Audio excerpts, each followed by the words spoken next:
Namaste, greetings. Welcome to Suburb 5 Point Conversation. It's a talk show where we invite experts from various fields who discuss interesting topics. Our today's guest is Sujata Malik. She's a spiritual mentor with 20 years of experience working with various healing modalities. She's a Reiki practitioner, a certified SRT teacher, a master tarot card reader, highly intuitive. Here she is, who takes workshops for corporates and also does hand holding for individuals, bringing them back to life, or we to say, a balanced life. And today we talk to her about what religion and spirituality means. Are they the same things or they are different? Let's dig into and decipher as we talk to our today's guest, Sujata Malik. A very warm welcome to you, Sujata ji, and welcome to our show, Suburb with 5 Point Conversation. Our topic for today is very, very intriguing, and it is spirituality versus religion. And for this, I'm going to ask you a few quick questions and tell me exactly how you think about it from your, last so many years of experience working with people and also working with various healing modalities. So, what is the basic difference between spirituality and religion? Okay, so indeed it is a very intriguing topic, and I'm so happy to be speaking about it because I feel that in my journey of healing, of dealing with people and understanding, I have really sort of moved from religion towards spirituality. So that's why I totally understand the difference between the two. Now, when I look at religion, I feel religion is fear-based. It is really following something which is basically, I would say, following something which has been taught to us, which is based on beliefs, which is based on, a lot of our past sort of epics and all the past scriptures. And we are just following the messages that are given in the scriptures and following a messenger, if I may say. But in the journey of growth of how I have moved, I feel that spirituality is totally different because it releases all the fears and really makes you free. So if I were to put it in one statement, religion is totally based on fear and spirituality is only based on freedom. Wow, it actually explains so beautifully. So, can somebody be spiritual without being religious? Of course. But how? Absolutely. Absolutely. It's easier to move from religion to spirituality because religion gives us a little structure. Maybe it is more tangible. Whereas spirituality is something which is very vast and open. So it does not really have any kind of structure. So you can definitely be spiritual without being religious because you're only connecting to, something which is the truth, which is, say, the universal truth. And it is only a higher level of consciousness, if I may use such terms, which one can move to through your meditations, through your practice, and start to actually understand that aspect of spirituality and then slowly drop those fears of religion, which have been the stepping stones towards moving towards spirituality. So someone might just have no idea of religion and just move directly into spirituality as to connecting to a universal consciousness. And yes, sometimes or most of the times we move step by step, following certain steps of religion, worshipping at an idol, following a religion, following a scripture, and then actually moving into spirituality because every scripture, every path that you choose is pointing to spirituality, that one universal consciousness, that one God. Whether you pick up the Bible, you pick up the Quran, you pick up the Guru Granth Sahib, you pick up the Bhagavad Gita, they're all pointing to one universal consciousness. So it is all telling you that there is no separation. They're all based on the philosophy of non-duality. And that's what is spirituality. There is just one universal consciousness. There is no separation between you and me, this and that. Everything is just one. So that is what I would feel, that once we get into that space of understanding or connect to that one universal consciousness, That's what spirituality is, and it does not need the crutches of religion. When we talk about religion, and we have spoken about religion versus spirituality, let's understand that even on this talk, even in this little chat that we are having, we're not really putting down any religion. I myself have come from a Hindu background. My schooling was in a convent, so I went to the church every morning.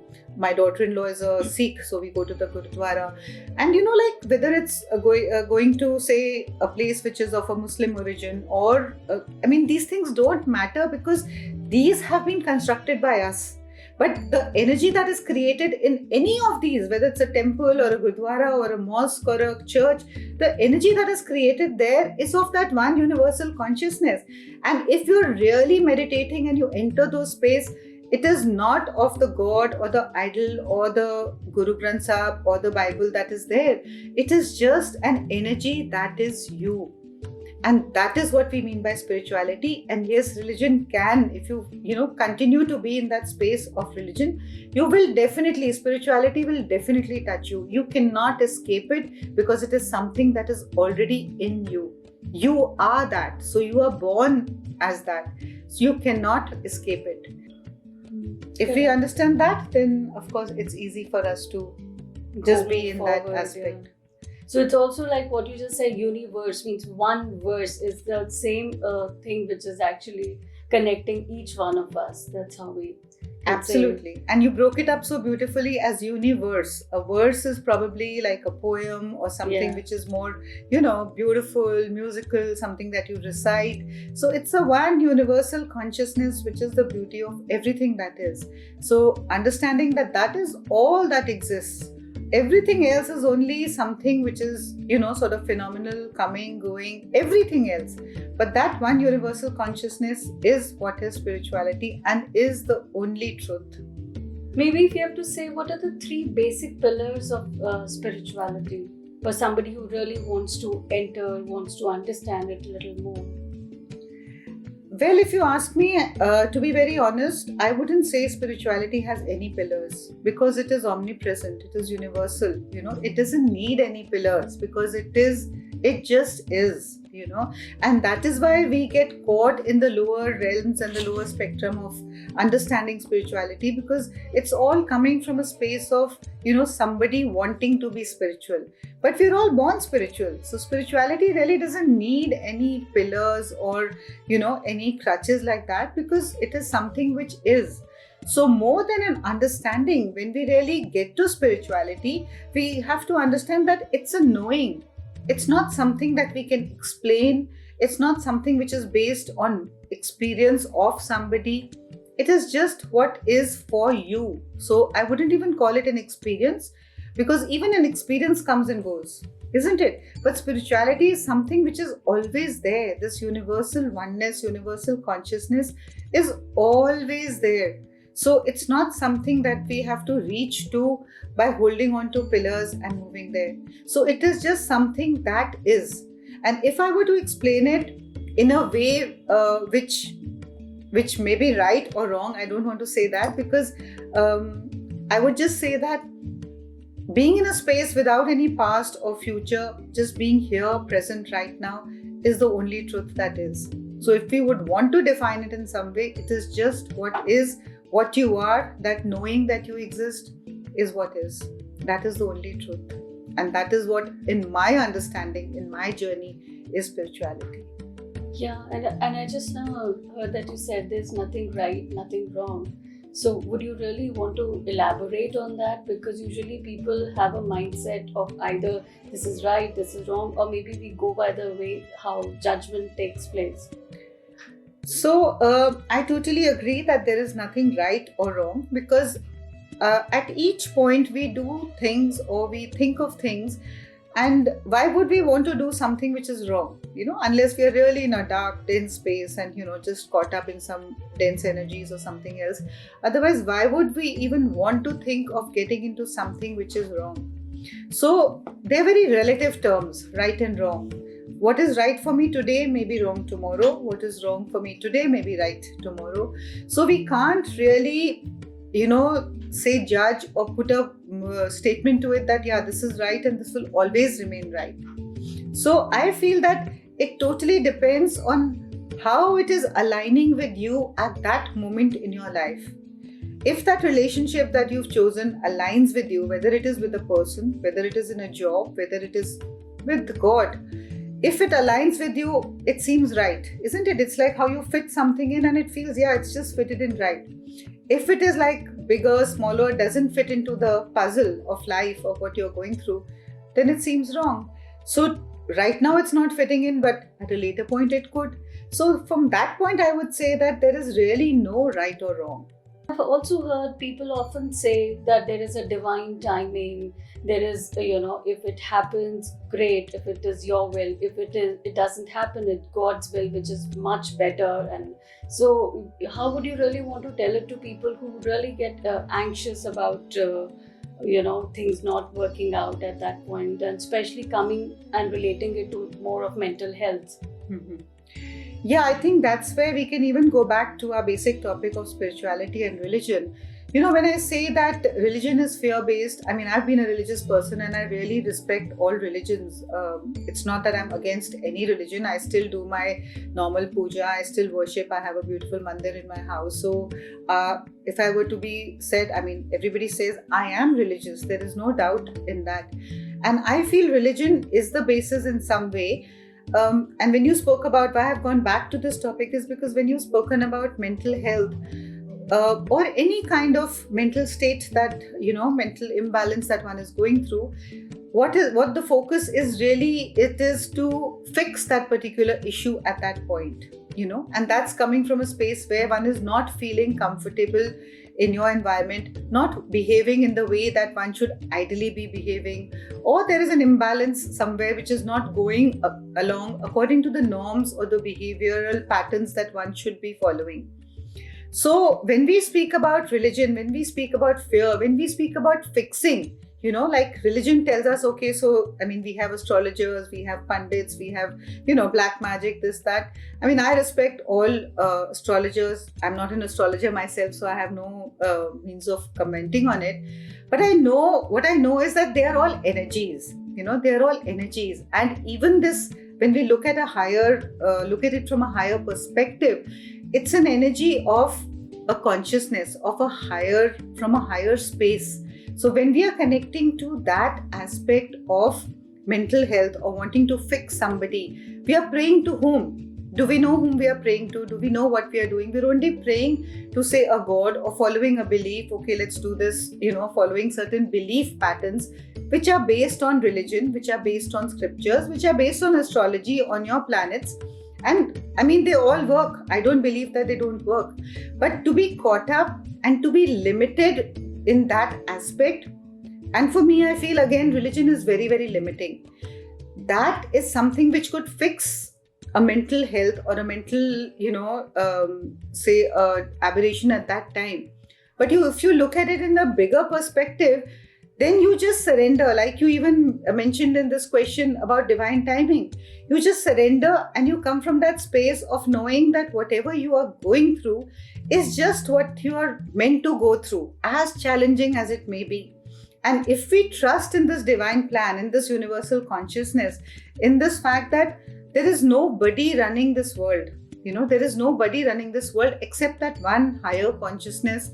Call it God, call it Brahman, call it universe, give it any name that you connect to. Then your trust is in a bigger picture rather than looking at, fixing things from a small, limited perspective.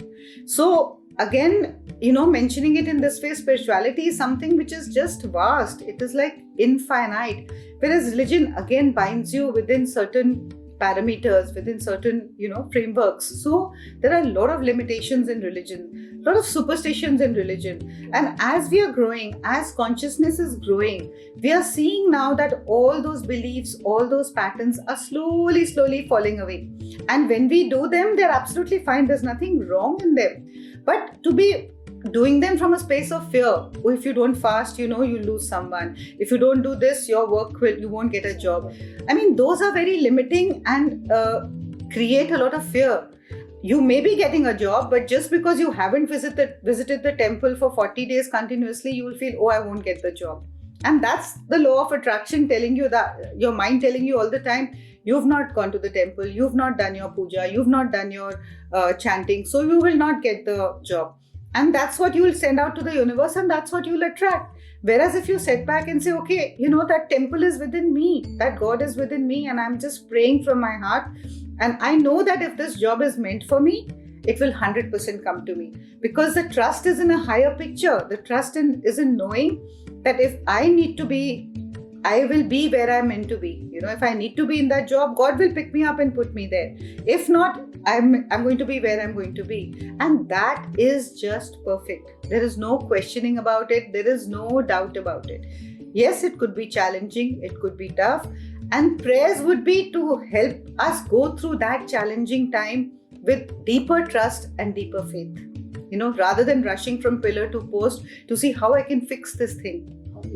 Yeah, but when you come from that space of deeper trust, you will still do what you need to do. If you need to visit a temple, if you need to bow down your head, if you need to do a mantra, you'll do it, but not from a space of fear. Not from a space of fear. It's from a space of trust. It's from a space of freedom. It's so freeing to even hear this, that you're stepping out of the boundaries and actually experiencing spiritualism like a universe, one verse, which actually is working with all of us.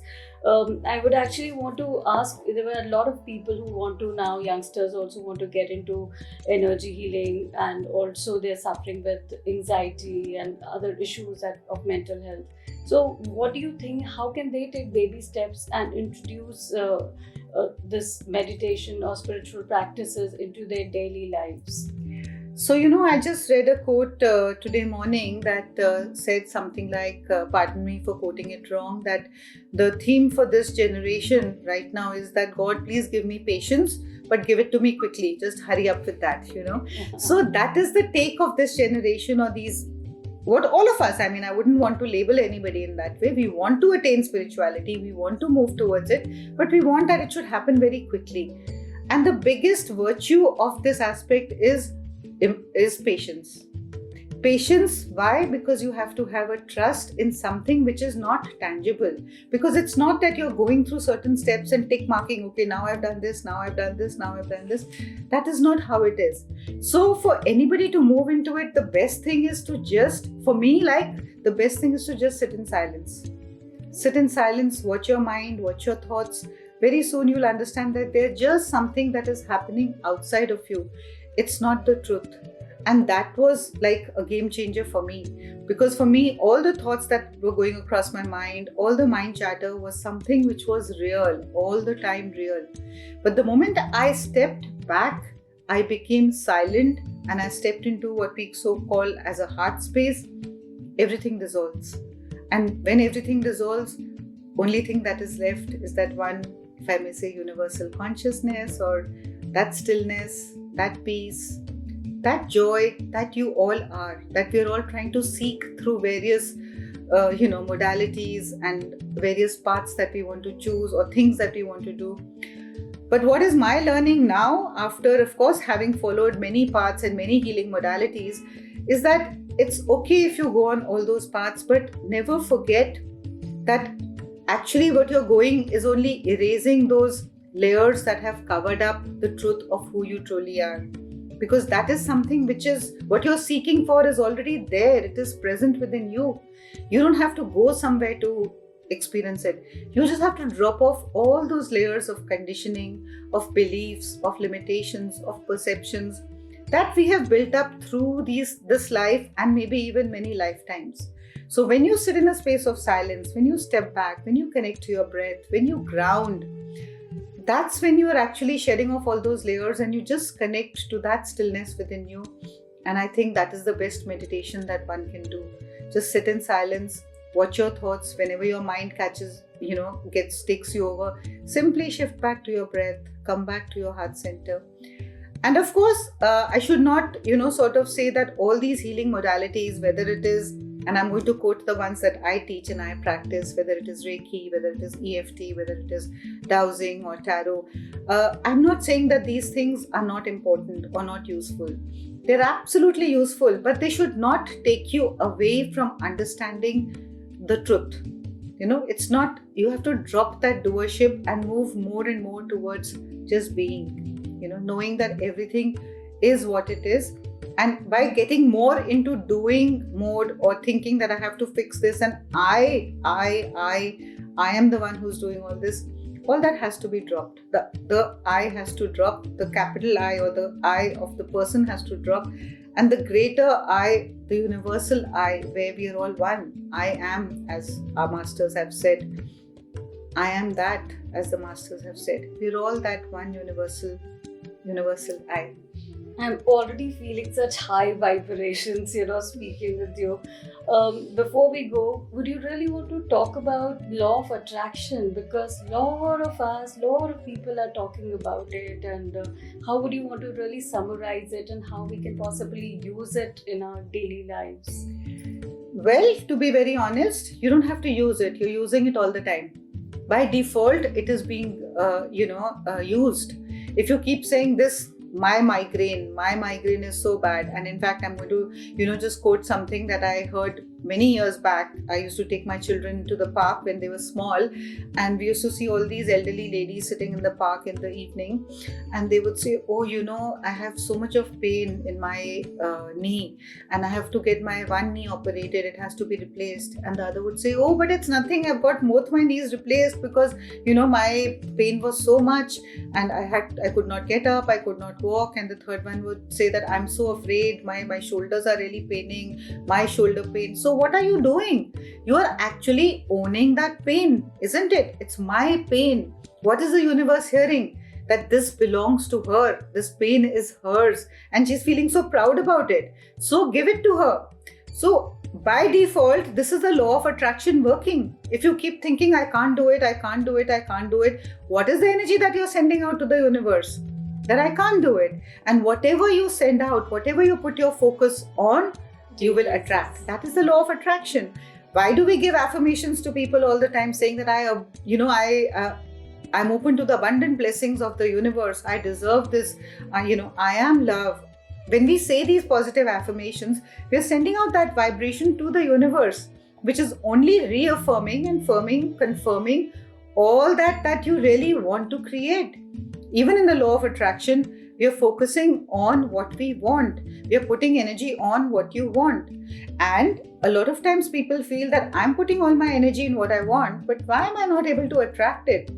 So yes, on the physical realm, you might be saying, yeah, I'm doing all the right things. I'm reading my affirmations every day. I'm doing my chanting every day. But what is your deeper belief? What is your deeper belief? This can't happen for me. I don't think I'm going to get it, And we all hear these voices in our minds. There will not be a single person who would not have this. So what are we believing in? Those affirmations that I'm reading, or that voice at the back of my head which is saying, this is not meant for you. You can't be so lucky to get that job. You can't be so lucky in this relationship. So, that conflict that goes on, where you put your energy on, is what is the law of attraction. If you keep slipping back into this with a deeper belief and even outwardly doing all your affirmations and prayers, you're still caught in the negativity. But if you just say, yeah, I'm sure I'll get it. I have no doubt I'll get it. I'll be successful in this. You will see that there will be no doubt. You will see this is what is miracles, isn't it? That suddenly you just don't believe from where this is going to happen, and suddenly it will happen.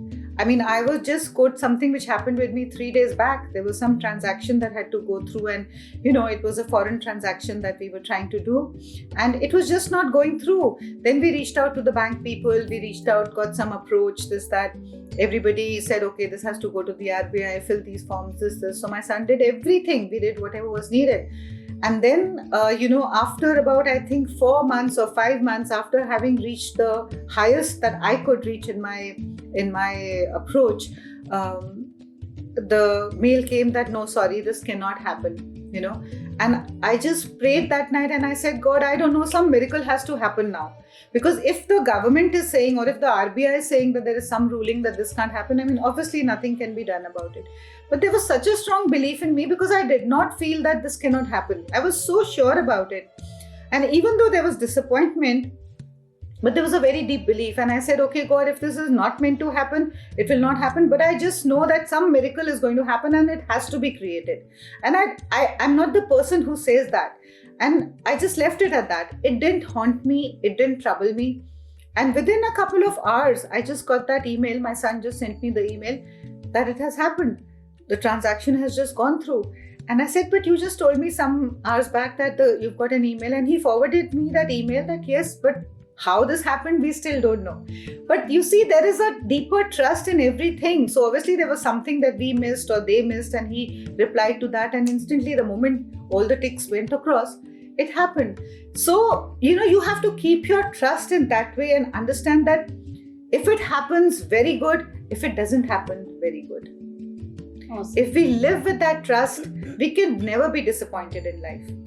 And even if something happens that puts you down or makes you feel that, oh, I'm so sad about this, or which happens to all of us, it's okay. Just feel that emotion, be with that emotion, and then just let it pass away.